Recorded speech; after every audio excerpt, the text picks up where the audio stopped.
Hey everyone and welcome in. Today's video is an update video on a complaint. This morning I had a meeting with Lieutenant Pearson of the Hillsborough County Sheriff's Office. This meeting was concerning a complaint that I made on a Deputy CRAVER. Before I show the video of the meeting, I'll show some video of the incident for those of you that haven't seen the video so that there's some context before I read off the complaint and Officer CRAVER's supervisor, Sergeant Snyder's reply to my complaint. In this video, you're going to see the results of a dispute between two neighbors. One of the neighbors pulled out a pistol and shot 9 times, hitting the other neighbor once in the leg. The man who was shot's stepdaughter is my nephew's girlfriend. As the paramedics were loading this man into the ambulance, a drunken neighbor from across the street came over and had to put her 2 cents in about me recording this crime scene. Some people just don't understand that recording matters of public interest is a constitutional right. Just because they don't like it or they don't agree with it, they think they can stop other people from doing it. So after her drunken ass falls through the ditch, she goes and tells the police that she doesn't like what I'm doing and that she wants me to leave.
Looks like there's bullet casings on the ground here.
How wide do you want to go, Matthew? We're going to go to here. All right. So just cut it at an angle this way. I got you. Well, actually, no. We're going to leave it. Hold on. We're going to have to leave it. Can't block it off too much. Yeah, just hold it down. Just hold what you got.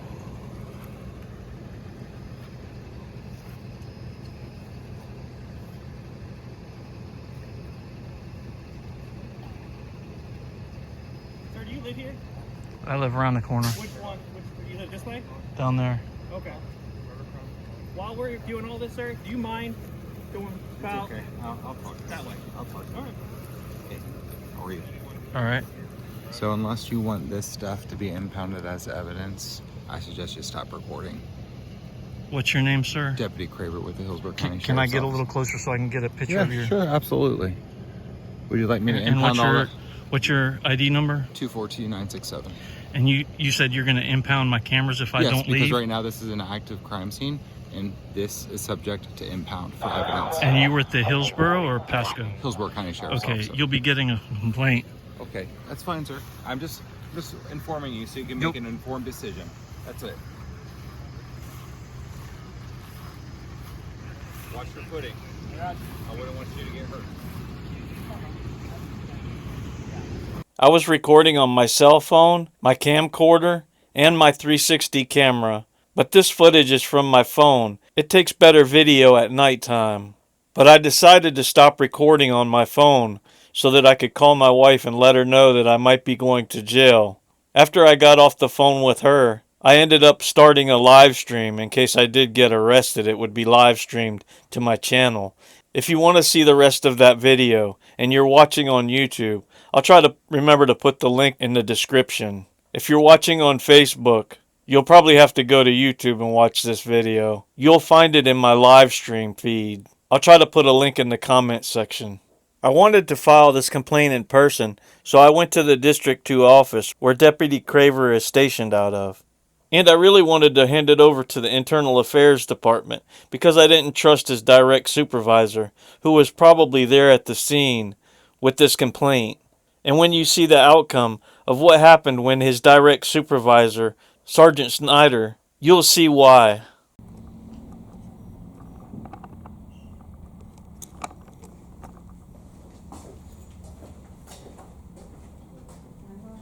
Yes, I need to file a complaint on an officer. The deputy is A. Craver, C-R-A-V-E-R.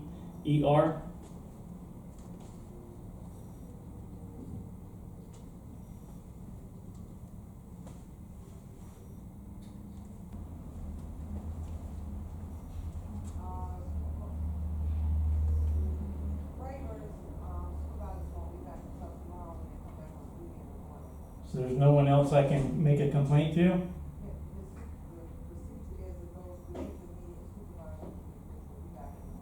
At what time?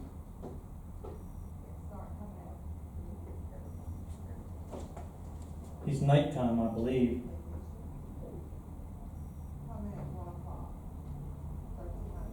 Okay. Okay. And what was your name so that I know I spoke with? Cephas?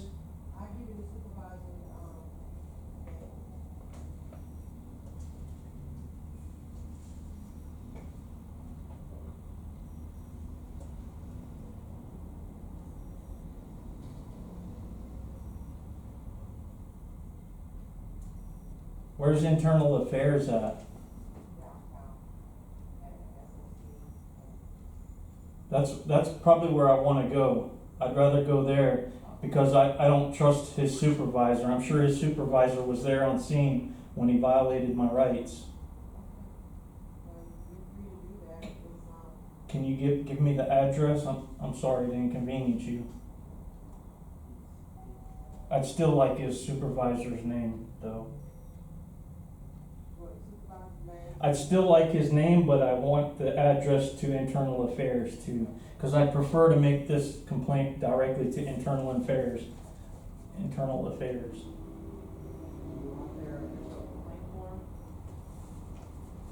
I'm sorry? Would you like their official complaint form? If they make me fill it out, I'll fill it out there.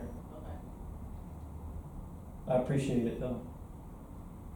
So I went to the Internal Affairs building, and it turns out that they don't take walk-ins.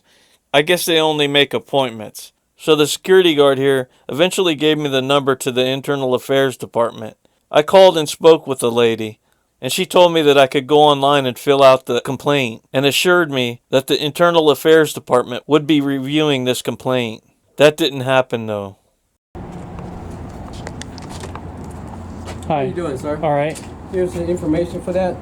That's actually Professional Standards IA. This is their number. You give them a call, talk to the secretary, and she would have to make you an appointment with one of the detectives that's up there. Okay. All Thank right? you. All right, you're welcome. Have a good day. You as well. So I went to the Hillsborough County Sheriff's Office website and filled out the complaint form. Here's what that complaint said. I arrived long after the incident had already taken place, with multiple Hillsborough County deputies and fire rescue already on scene, and I was located across the street, standing on the edge of the public right-of-way. It should be noted that the incident happened on the Hillsborough side of the county line, and I was standing in Pasco County. At that time, officers were placing crime scene tape along the center line of the roadway, and I was well outside the taped-off perimeter. An officer initially spoke to me and appeared to ask questions regarding whether I lived nearby, which I believe was related to determining whether I had witnessed anything. He then said, "While we're doing all this, sir, do you mind going that way?" I started walking the way that he pointed, but at that time, Hillsborough County Sheriff's Deputy A. CRAVER approached and interrupted the conversation, telling the other officer, "It's okay, I'll talk to him," which made me stop to give him my attention. Deputy CRAVER stated to me, "Hey, how are you?" And I replied, "All right." He then said, "So unless you want this stuff to be impounded as evidence, I suggest you stop recording." He indicated my cameras, equipment, and cell phone, and repeated that my equipment was subject to impound for evidence if I continued recording. I asked for his name and badge number, and he identified himself as Deputy CRAVER, ID number 242967, Hillsborough County Sheriff's Office. I recorded this interaction, and I took a photograph of his name tag with his permission. At no time was I inside a secured crime scene, behind the tape, or interfering with any law enforcement activity. I was standing in a public area, at a distance, and exercising my constitutional right to record law enforcement in the course of their duties. Despite this, Deputy CRAVER made repeated threats to confiscate all of my camera equipment, which would have deprived me of my tools as a journalist and interfered with my ability to document matters of public concern. Because he directly linked the threat of confiscation to my refusal to stop recording, this was a coercive and unconstitutional attempt to prevent me from filming. Legal issues involved. The First Amendment protects the right of citizens and journalists to record police conducting their duties in public. Smith v. City of Cumming, 212 F3D 1332, 11th Circuit, 2000. The 11th Circuit, governing Florida, held that individuals have a First Amendment right to videotape police. The Fourth Amendment prohibits seizure of cameras or phones without a lawful warrant, valid consent, or exigent circumstances. There was no legal basis, probable cause, or crime that would justify seizing my equipment. Recording a crime scene from a public place is not a crime and does not make equipment evidence. Threatening to confiscate a camera strictly because someone is recording is a constitutional violation and a form of retaliation for protected First Amendment activity. Requested action. I'm requesting the following: a formal investigation into Deputy CRAVER's conduct, determination of whether his threats violated policy, Florida law, and constitutional standards, written confirmation of the outcome of this complaint. I have uploaded video evidence at the following web address, and then I gave the YouTube link. Conclusion. Deputy CRAVER's statements were coercive, intimidating, and unconstitutional. They appear intended to discourage me from recording, not to protect evidence or secure a scene. The United States courts, including the 11th Circuit, have consistently held that the public has a right to record police in public places, provided there is no physical interference. I was entirely outside the taped perimeter, non-disruptive, and recording peacefully from a lawful public location. I submit this complaint respectfully and request a full review of the deputy's conduct. Where it asked for involved employees, I typed in A. CRAVER and his badge number. It asked for a description and additional information. I put in, he seemed to have an evil attitude and made evil expressions on his face while happily violating well-established constitutional rights. Out of the thousands of people in just one day who have seen this video, which has been uploaded to multiple social media platforms, including the shared YouTube link, many have commented that his last statement to me was a veiled threat. About a week later, I received this response to my complaint from Hillsborough County Sheriff's Office, Sergeant Stephen Snyder. Dear Mr. Huffman, I am writing in response to your online complaint concerning Deputy Craver. My name is Stephen Snyder, and I am Deputy Craver's supervisor. I was also present on the scene the night of the incident. After reviewing Deputy Craver's body-worn camera footage, I found that while part of your account has some validity, there are additional details that may help clarify what occurred. You were located on the north side of the road, which falls within Pasco County. What may not have been apparent at the time is that there were two distinct areas of the crime scene. To provide some context, large crime scenes are typically organized in two perimeters. The inner perimeter encloses the active area of the investigation and contains the most critical evidence. A secondary or outer perimeter is then established to help protect any additional evidence and to maintain a secure work environment for investigators. In this particular case, the crime scene tape positioned in the middle of the road marked the inner perimeter. The outer perimeter extended from the south fence to the north fence, encompassing both the east and west sides of the inner perimeter. Based on where you were standing, on the south side of the chain link fence, between the east and west boundaries, you were positioned within the established outer perimeter. Because of this, you were inside the secured crime scene area, which must remain sterile and restricted from public access to preserve evidence integrity. That said, I have spoken with Deputy Craver on how to better explain our processes to the public and why we need to secure the overall crime scene and not just what is in close proximity to the incident, and he was receptive to the feedback. Thank you for taking the time to bring your concerns to our attention. We appreciate your engagement and your understanding of the importance of maintaining proper crime scene procedures. Respectfully, Steve Snyder. After I received this, I felt he spent most of his time just trying to discredit what I had to say, and that he was trying to insinuate that I was somehow supposed to know about this existing crime scene that wasn't marked off or wasn't clearly explained. Yet he didn't spend much time at all talking about the unconstitutionality of what Deputy Craver actually did here. He made not only an unconstitutional, but an unlawful threat to confiscate my equipment because I was recording this crime scene. So I sent a reply. Dear Sergeant Snyder, thank you for replying to my complaint. I appreciate the time you took to review the incident and the body-worn camera footage. However, your response leaves several critical factual and legal points unaddressed and, in parts, mischaracterizes the circumstances that gave rise to my complaint. The purpose of this response is to correct the factual record and reiterate the constitutional concern that remains unresolved. Number 1. Factual clarification. At the moment Deputy Craver threatened to seize my equipment, the only crime scene tape present extended part way across the center line of the roadway. The east and west ends of the area were completely open. No barrier tape or markers restricted the public right-of-way. And I was positioned on the opposite side of the street, at the far edge of the public right-of-way, well away from the initial line of tape.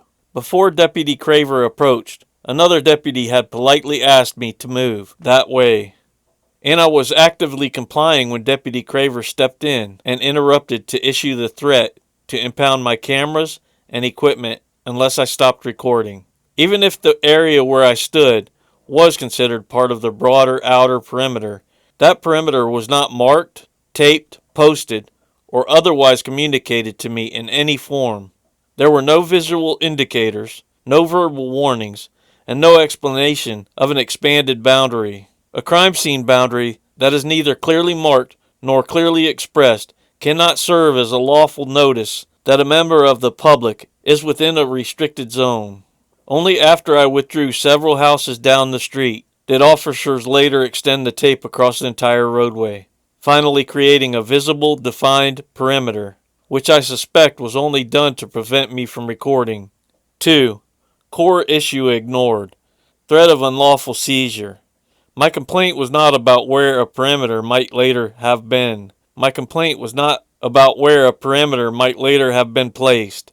It was about Deputy Craver's explicit threat to confiscate my lawfully possessed recording equipment solely because I was filming from a public vantage point. Your letter does not address that threat, which is the central constitutional concern. At no time did Deputy Craver cite a lawful basis for impounding my devices, or allege that I had committed any crime. His statements, unless you want this stuff to be impounded as evidence, and this is subject to impound for evidence, constitute a coercive attempt to chill protected First Amendment activity, and an implied threat of an unreasonable seizure under the Fourth Amendment. 3. Legal standards supporting the complaint. Smith v. City of Cumming, 212 F3D 1332, 11th Circuit, 2000.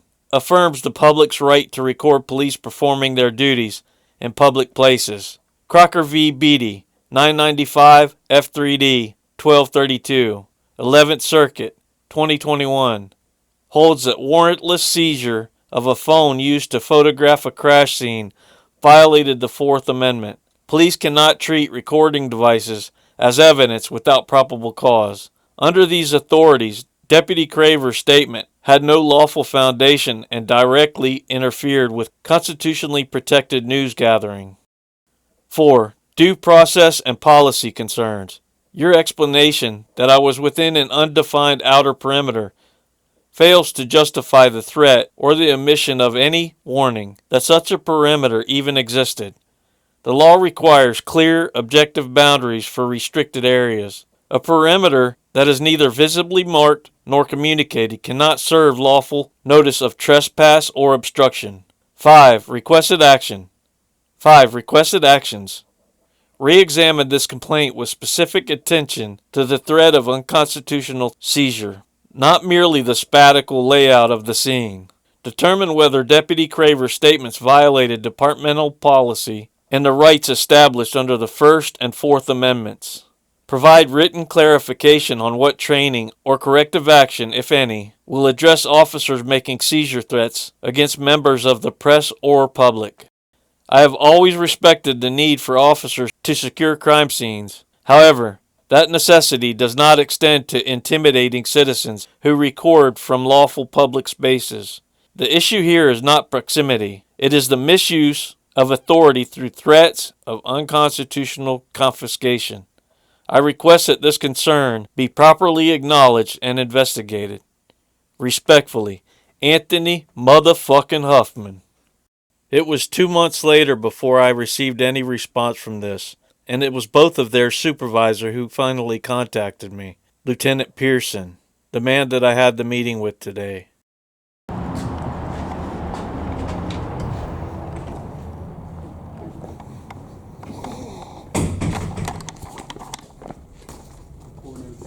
How you doing, sir? All right, how are you? Good. I have an appointment for Lieutenant Pearson, What is your name, sir? Anthony Huffman. Give me 1 second.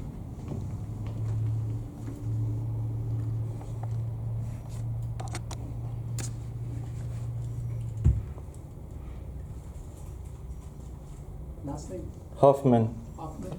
Yes. Sir? Mr. Hoffman.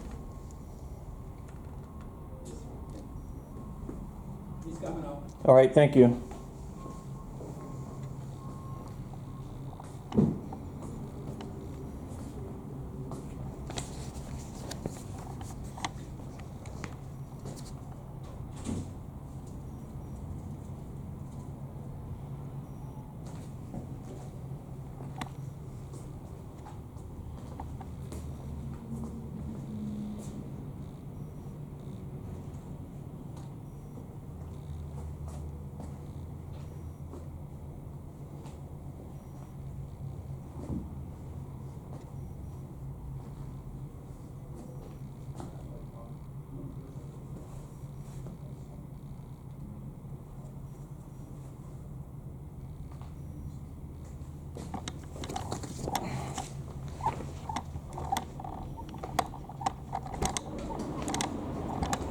Ralph? Yes, you, Mr. Pearson? Yes, sir. Lieutenant Pearson, how How are are you? you? Good to meet you. You want to step up? Yeah. Conversation.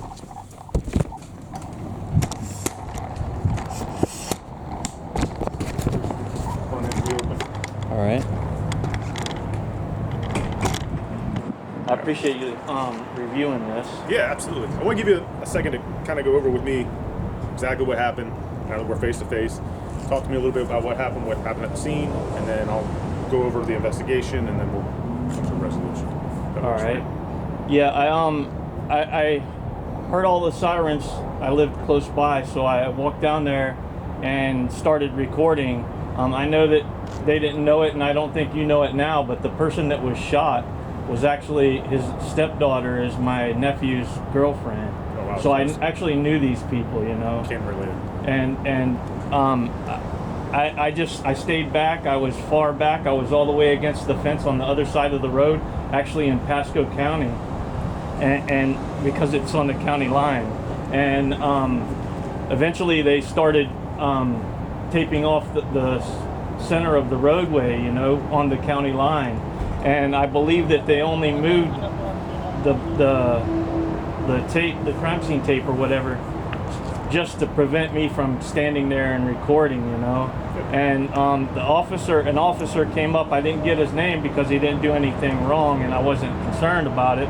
But he came up and asked me where I lived and stuff. I thought he was trying to figure out if I knew anything or anything like that would help the investigation. So I was answering his questions and everything, and then he finally got to asking me to move a little bit back down the road, and I was on my way to comply.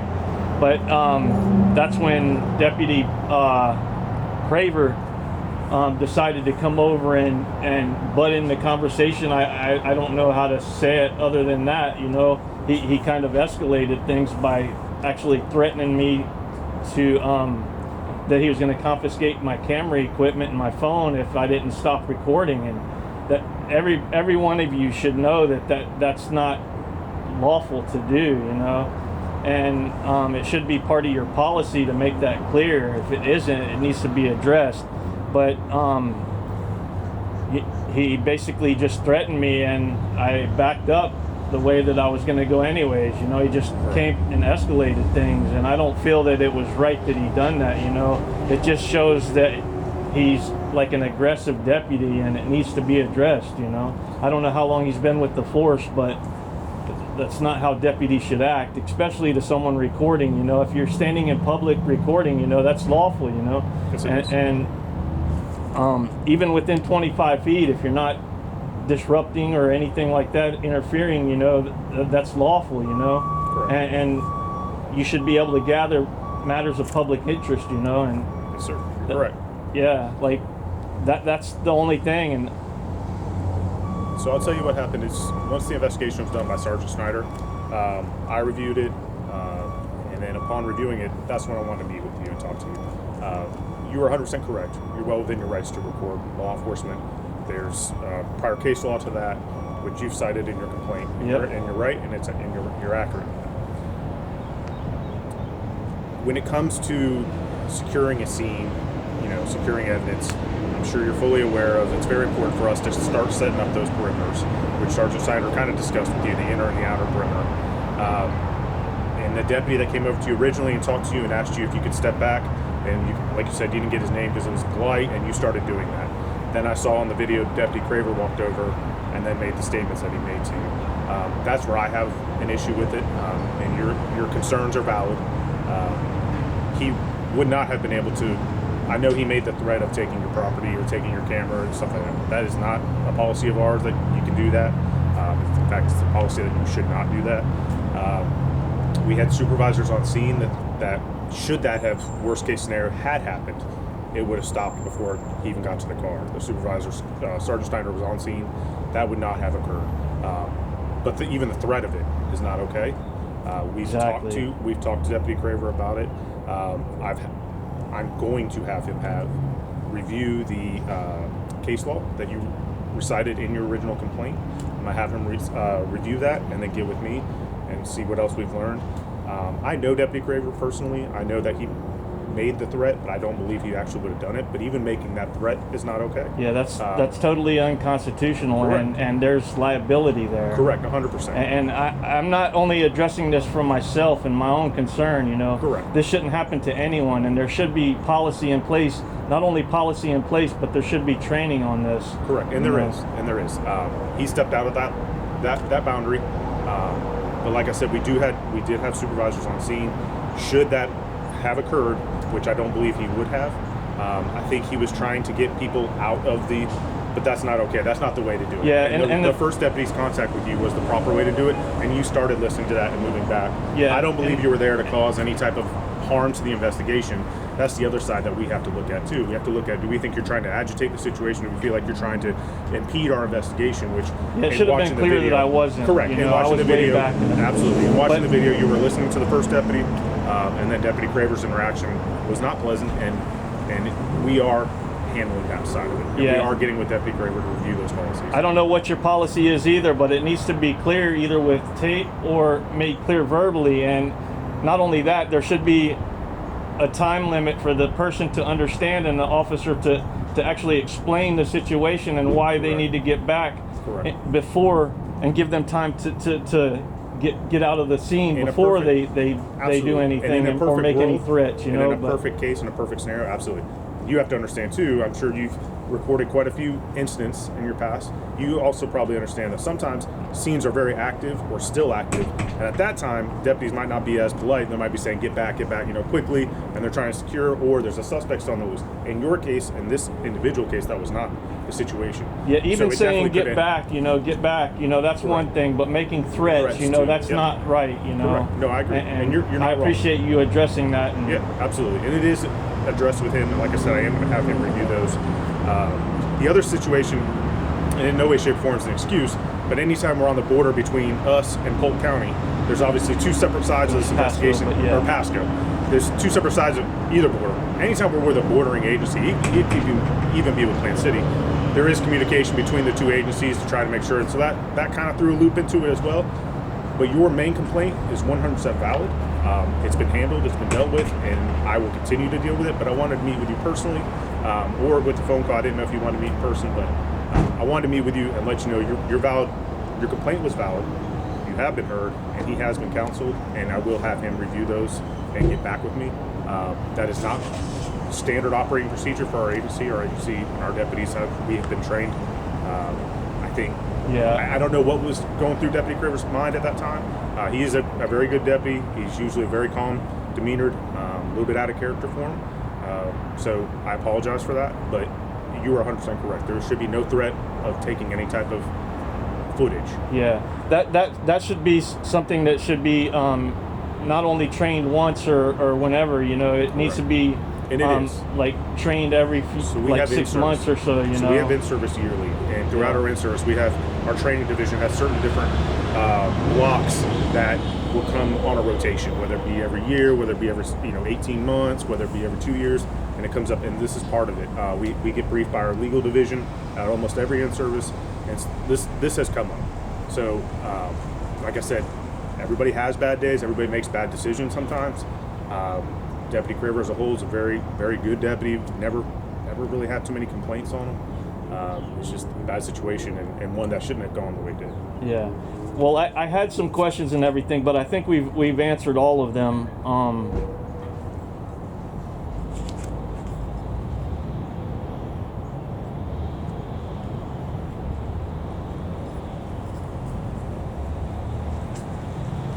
Yeah, I think we've answered all of them. I did find some more case law and stuff, and I had some recommendations. So I'd like to give that to you also. No, absolutely. I'll take it. I'll review it first to make sure it fits before I get with Deputy Craver about it, as I'm sure you can understand. But yeah, no, I'll take it. And we are very well trained in this topic. At this point, I haven't decided yet or not, but I probably will be litigating this. I'm not positive, and that's probably the case law that I'll be using. Okay. It's not for certain yet. I'll know within the next few months, though. Okay. Well, just to let you know. Absolutely. Okay. I appreciate you meeting with me, and yeah, I appreciate you reviewing it and taking care of this, because it should be addressed, and I appreciate that. Absolutely. you have any other questions for me? No, I think that's it. Okay. I appreciate your time. Yeah, take care, Lieutenant. Yes, sir.